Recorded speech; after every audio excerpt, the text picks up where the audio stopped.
O Tiago é de Marília e quando era criança perguntaram na sala de aula: o que você quer ser quando crescer? E Tiago disse: quero saltar com vara. Imagina o bullying, velho. Olha, ele gosta de vara, vê se a minha serve. Não, precisa de comprida, a sua é curta. Pergunta para sua mãe se ela não gosta e não sei o quê. Eu sei que Tiago não deu bola para a torcida, tornou-se campeão aqui dentro, o que vamos combinar, não precisava nem de vara. Aí ele começou a competir com as grandes potências do esporte. Ele perdeu, mas foi perdendo cada vez menos. Aí ele começou a competir em campeonatos mundiais, ele perdeu, mas foi perdendo cada vez menos. Até que num determinado momento ele só tinha um adversário, um francês, que tinha ganho dele todas as vezes. Tiago nunca tinha vencido um francês, e um francês chato. Francês de nariz em pé, francês chato, francês metido, francês. Bom.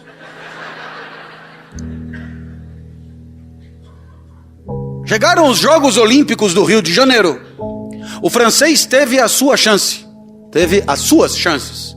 Reclamou da torcida, reclamou do hino, reclamou da comida, reclamou do calor, reclamou da vara, reclamou do coisa, reclamou do pisante, reclamou.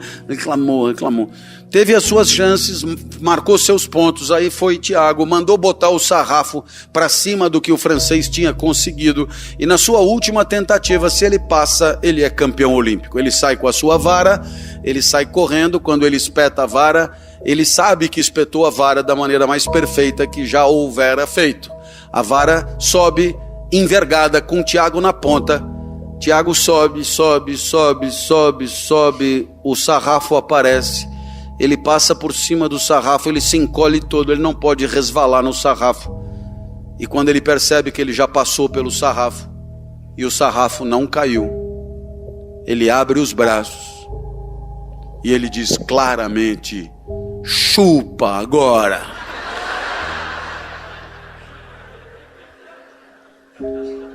É a eudaimonia de Aristóteles.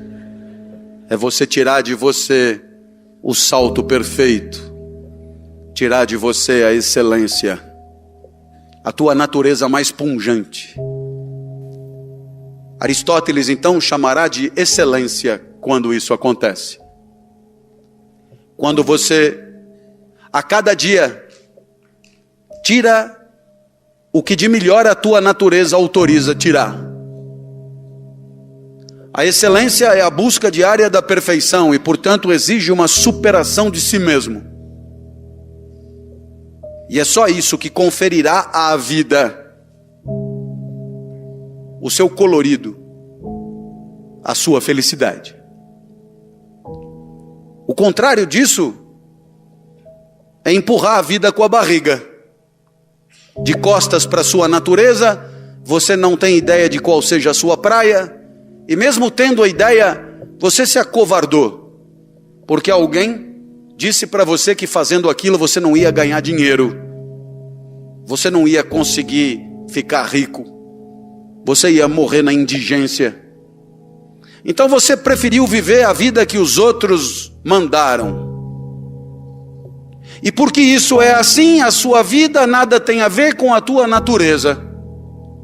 Você está preparado para dar goiaba, mas disseram que o grande barato em você é dar jabuticaba, porque é jabuticaba que está com preço alto no mercado. Então você é uma goiabeira tentando dar jabuticaba. Como não rola, cada dia é insuportável de ser vivido. E aí você acorda segunda-feira já torcendo para que ela acabe. Depois, a partir de terça, você começa a torcer para que a semana acabe.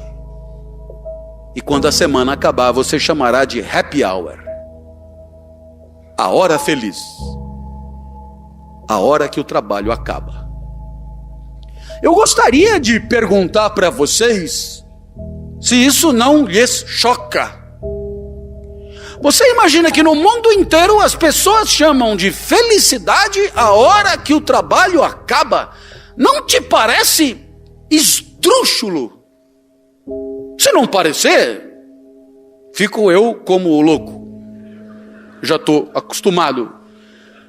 Mas você dizer que a hora feliz é sexta, 18 horas, na hora que o trabalho acaba, é dizer que não há nenhuma chance do trabalho ser feliz? Pois então, troque de trabalho. Ah, mas o trabalho não foi feito para ser feliz. Quem foi o imbecil que te disse isso?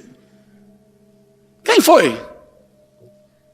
Porque vamos combinar, aquele que consegue ser feliz antes do trabalho acabar, vive melhor do que você, que precisa esperar que o trabalho acabe para ser feliz. Aquele que torce para a semana passar logo, está torcendo para a vida passar logo, porque a vida está apenas naquela semana. E quando acabar, provavelmente lamentarão todos os momentos em que ela poderia ter sido intensa, excitante, desafiadora, exigente consigo mesmo, mas foi frouxa, esgarçada, empurrada com a barriga e sem graça. Por isso, a felicidade de Aristóteles, eudaimonia, é o contrário de happy hour. É rigorosamente o contrário de happy hour. Por quê? Porque é no exercício, é ao longo é durante que você tem condições de tirar de você o máximo e não quando acaba. Vale para Salvador, vale para João Carlos, que usou a vida para perseguir a excelência na música e virou, apesar de todas as dificuldades, o nosso maestro excelente João Carlos Martins. Vale para o pequeno César, que foi jogado na piscina em Santa Bárbara do Oeste e parecia um espermatozoide dentro da piscina e usou a vida para virar César Cielo, o mais rápido nadador do seu tempo. Vale para Neymar, que poderia ter ido trabalhar nas docas de Santos, mas graças ao pai foi plantado no lugar certo e acabou virando goiabeira exuberante. E vale para tanta gente mais. Nesse momento você poderia olhar para mim e dizer: professor, o senhor só citou gente meio que super-herói. A lição de Aristóteles só serve para pessoas absolutamente fora da curva. Não é verdade. Até os 13 anos eu vivi muito mal, eu não sabia qual era a minha praia.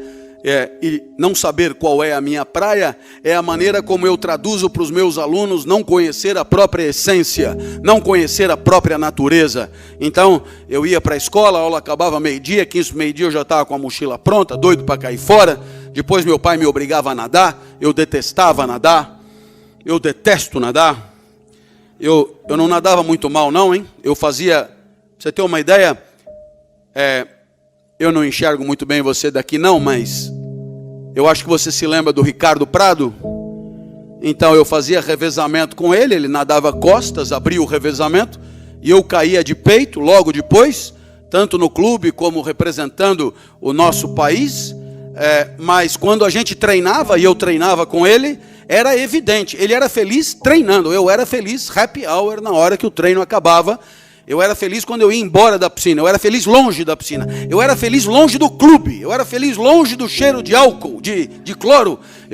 Nossa, eu odiava nadar, era horrível nadar, horrível. Mas ele adorava, ele era nadador por natureza, eu era um botocudo que me aproveitava da excelência dele para ganhar uma medalhinha ou outra. No final de semana, meu pai me levava ao Morumbi para ver jogo, e eu esperava 90 minutos o jogo acabar, descascando amendoim. Ele tinha que me avisar, foi gol, aí eu fingia vibrar para ele não ficar chateado. E ele dizia, foi gol dos caras, caralho, cala a boca que nós vamos apanhar, moleque imbecil. Meu pai também me levava em escola de arte, é tão legal arte, não é? Aristóteles diria, arte é muito legal. Para artistas, não era o meu caso. Eu sempre na aula de argila fazia um cinzeiro para poder cair fora. Dava o cinzeiro para minha mãe que não fumava e usava de saboneteira. E a minha mãe sempre dizia, um pouco constrangida, meu filho, a cada aula a sua saboneteira piora. Depois da aula de argila tinha origami, que deve querer dizer coisa do demônio em japonês. O meu passarinho nunca abanou as asas quando chuchado no rabo. O avião também não voava, o navio não flutuava. E meu pai dizia, você é ruim em tudo. E ele tinha razão. eu era ruim em tudo. Mas aos 13 anos a vida mudou. Graças à parte 2 de Epicteto, a sorte bateu. O professor de geografia entrou e disse que ele mesmo não daria aula nunca. O curso seria só de seminários dados pelos alunos. No sorteio dos temas, bem, para mim caiu o petróleo, o pior da lista. Mas eu já estava acostumado, a vida era sempre assim. Fui para casa estudar e no meio do semestre chegou a minha vez. Eu sempre estudei a vida inteira a metros daqui, atravessando a Paulista com os jesuítas de São Paulo. E quando eu subi no palquinho na frente da lousa, eu olhei para a classe. Nossa, a classe estava como nunca tinha estado antes, entupida de gente. Tinha os meus colegas, mas os colegas das outras classes também vieram. Os professores deles também vieram. Os coordenadores também vieram. Os padres também vieram. As faxineiras também vieram. Eu acho que eu tinha fama de doido, isso ajudava a atrair as pessoas. Eu era muito esquisito quando eu era criança. Eu sei que pela primeira vez eu gostei de estar onde eu estava. Eu vou repetir. Para você levar com você essa frase. Pela primeira vez eu gostei de estar aonde eu estava. Pela primeira vez eu não estava com a mochila pronta. Pela primeira vez eu não estava querendo cair fora dali. Pela primeira vez eu não estava nadando, vendo jogo, fazendo origami, fazendo cinzeiro. Pela primeira vez eu não estava fora de lugar. Aí meu pai, que tentava plantar a goiabeira em diversos lugares para ver aonde a muda da goiabeira se adaptava melhor, não podia imaginar que por obra do acaso, aquele professor de geografia acabou acertando o lugar da goiabeira. E o lugar da goiabeira, de alguém que tem natureza de explicador, é diante de pessoas querendo explicação. É na sala de aula, da onde eu nunca mais saí. E aí sim, houve a possibilidade de explorar aquilo que a natureza me deu de melhor, que é justamente esta arte da didática, da explicação e da conversão de pensamentos complexos em mensagens simples, compreensíveis e apetecíveis ao auditório em questão. Foi bem legal. Então, eu subi no palquinho, eu olhei para a classe. Eu não queria que aquele momento acabasse, por isso eu não começava o seminário. Olhava para todos em silêncio, os colegas se cutucavam, esse cara é mais doido do que eu imaginava. O professor me ameaçou, comece ou eu vou lhe dar 0. Eu tive que começar e cheio de entusiasmo. Falei tudo o que eu tinha lido no livro sobre o petróleo. Mas eu falei rápido demais. Quando eu acabei ainda faltavam 50 minutos. Um colega disse, professor, deixa ele continuar falando, é tão legal o jeito que ele fala. E o professor disse, ele que fale, a aula é dele. Nossa, que dilema. Eu não queria sair dali, mas eu não tinha mais porra nenhuma para falar. Então eu decidi inventar sobre o petróleo. Quando eu decidi inventar, eu olhei para a turma e falei, olha, eu vi que ninguém anotou nada que eu falei até agora, não tem a menor importância, está tudo no livro, é só ler. Só que a partir de agora eu sugiro que anotem o que eu disser. Porque o que eu vou dizer não consta em lugar nenhum. Olhei para trás e vi que o professor arriou os óculos intrigado. Eu tive medo, mas eu não arreguei, não. Você decorou as bacias petrolíferas que estão no livro? Não adianta muito se você não conhecer a qualidade do petróleo nessas bacias. Tem petróleo que energiza, que vira gasolina, que vira diesel, que vira gás. Mas tem petróleo que não vira nada, que não energiza nada e que não adianta nada ter. Da onde eu tirei isso, não me pergunte. Mas décadas depois, dando palestra na Petrobras, eles me garantiram que a intuição era perfeita. Tem petróleo que não energiza mesmo, eu já sabia aos 13 anos. Então eu continuei. Todo mundo sabe que o melhor petróleo do mundo é o petróleo da Romênia. Começaram a anotar. Eu me animei e expliquei do norte da Romênia, da região da Moldávia. A Moldávia não existe. Eu tirei das aventuras de Tintin. Eu olhei para trás e vi que o professor balançava a cabeça. Ele devia estar pensando, esse cara não pode estar zoando com a minha cara. Eu nunca ouvi falar dessa porra de Moldávia. Ali eu vi que era matar ou morrer. Se eu não quebrasse ele, ele me quebraria. Virei para ele e falei, o senhor sabia disso? Ele olhou apavorado e disse, não sabia. Eu falei, então anota para aprender alguma coisa. Nossa, na hora que eu mandei ele anotar as coisas que eu estava inventando, e ele pegou lápis e papel, falei, esse lugar é do caralho, velho. Pois na hora que você disser, esse lugar é do caralho, não saia daí. Além de ser do caralho, é seu também o lugar. é o lugar onde a excelência é possível, é o lugar onde a felicidade é provável, é o lugar onde você explorará seus talentos e suas virtudes no sentido da superação de si, dando à vida um colorido que não tem par. Desde que eu me aposentei na universidade em dezembro de 2015, eu vivo de atividades como essa, são mais de 300 ao ano, sempre, e eu poderia estar ali atrás esperando, nossa, vai ser bem bacana a hora do almoço, eu nem comi nada hoje, deixa eu ir logo lá falar qualquer porra, passar a régua, tem essa porra dessa palestra para dar, e aí vai ser bem legal quando tudo acabar e eu puder cair fora e ir embora. Eu não sei se você percebeu, mas não é exatamente muito elegante da minha parte.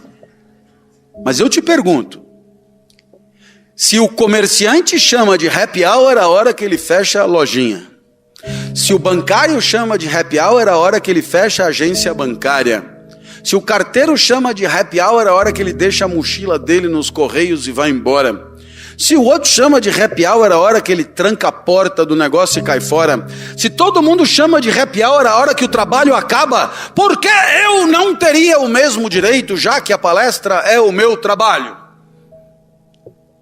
É que você sabe, você está vendo que não é assim. Você está vendo que não é assim. Você está vendo que eu não estou aqui esperando o tempo passar. Você está vendo que eu não estou aqui na expectativa de ir embora. Você está vendo? Você sabe que se a minha vida tiver alguma chance de ser feliz, é aqui, não depois.